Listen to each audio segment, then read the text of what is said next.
Kenya is famed for its medical research facilities, and in the growing wake of the Ebola virus, health officials there are confident they could quickly contain the disease should the outbreak in West Africa travel east. And now Lenny Ruvaga has more from Nairobi. Downtown, in the heart of Kenya's capital, Nairobi, people go about their daily business. But Kenyans, like Africans across the continent, are concerned that if efforts to contain the current Ebola virus outbreak in West Africa were to fail, that could leave their country exposed. Kenya's health ministry is charged with overseeing preparedness for infectious disease and epidemics.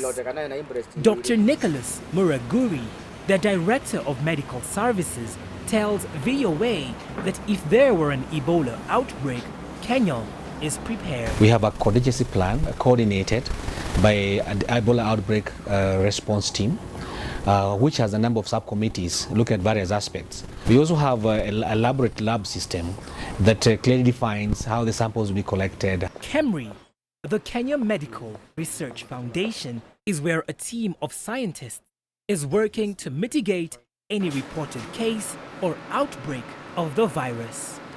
Dr. Shikanga Otipo led a team of 4 Kenyan doctors to assist Liberians with technical expertise on Ebola. He says they have taken steps to prevent an outbreak in Kenya.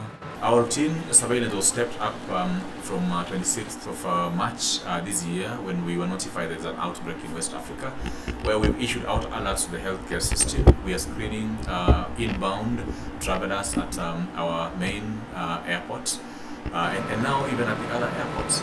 At the same time, we are also educating health workers in the major hospitals first, then all over the country. Health officials are hopeful Kenya will remain Ebola-free. But Kenya is also ready to help others. A second group of health experts is set to travel to West Africa in the next few weeks to support containment efforts. Lenny Ruvaga for VOA News, Nairobi, Kenya. Well, staying with Kenya, we are pleased to have with us today Kenya's Cabinet Secretary for the Ministry of Devolution and Planning, and Waiguru. Madam Secretary, welcome to Africa 54. Thank you. Thank you, Vincent. Busy week it has been attending the U.S. Africa Leaders Summit. It has been, yes. Now, you know, one of the thrusts of this conference was actually investing in the future. And I know that under your ministry, you really focus a lot on the youth of Kenya. Now, just before the Leaders Summit, we had the Yali Summit here, the Yali Young Fellows who have been sponsored by the U.S. government. Yes. My question actually to African leaders is, to what extent are you also investing in the youth of Africa as leaders of today and tomorrow? Actually, Vincent, if you look especially in Kenya for the last 1 year, we've done quite an amount in terms of focusing our efforts on youth and various aspects that affect the youth, mainly employment being the one that we are really looking into.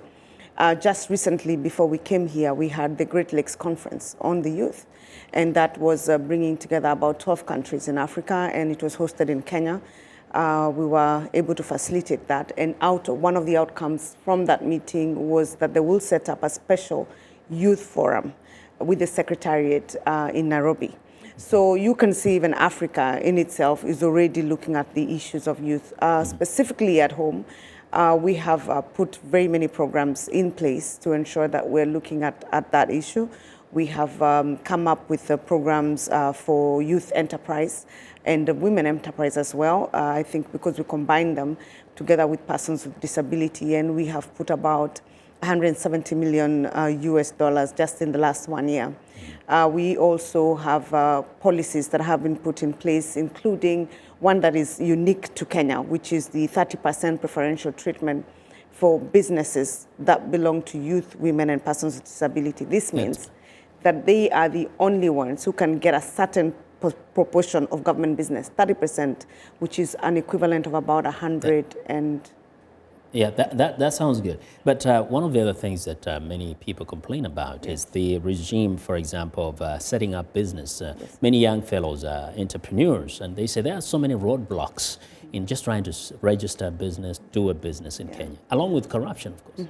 How are you resolving that? Again, the government, and I'm very proud to say this, has instituted measures to put public service under a one-stop shop called Huduma Centers. Now, those Huduma Centers, you can go to a Huduma Center, do your business search, and register your business. And if you're a youth, also register your business as a youth organization and get PIN all in one place. The service is timed and is provided by professional people. So in terms of even providing a platform for service delivery that is very transparent and accountable to the Kenyan people, that also has happened to enable business enterprises to thrive. Very quickly, and we've been running some Bureau of Agriculture. You know, farming is a big deal in Kenya. Yes. How are you encouraging the youth also to kind of focus on farming instead of just thinking of employment in factories and big offices? Actually, if you look at the medium-term plan, which is part of the Vision 2030, we are encouraging youth employment and mostly focusing on agriculture and fisheries and livestock as well. So it's one of the critical targets that we have under the medium-term plan. So the Ministry of Agriculture is working on special programs that are educating the youth and also enabling there to be a conversation so that youth can actually be oriented towards agribusiness. We are also providing training in the industrial institutes also and the youth polytechnics that are geared towards agribusiness as well. So that also is happening on the education side. And then the resources we're also providing for them with the enterprise funds, there is a certain proportion that is given to those who are in agribusiness. So that is also looked into. When you come back, you'll come to our studios and tell us a little more, yeah? We will do that. Madam Secretary, thank you very much Thank you. for joining us today. And Waiguru is the Cabinet Secretary for Kenya's Ministry of Devolution and Planning.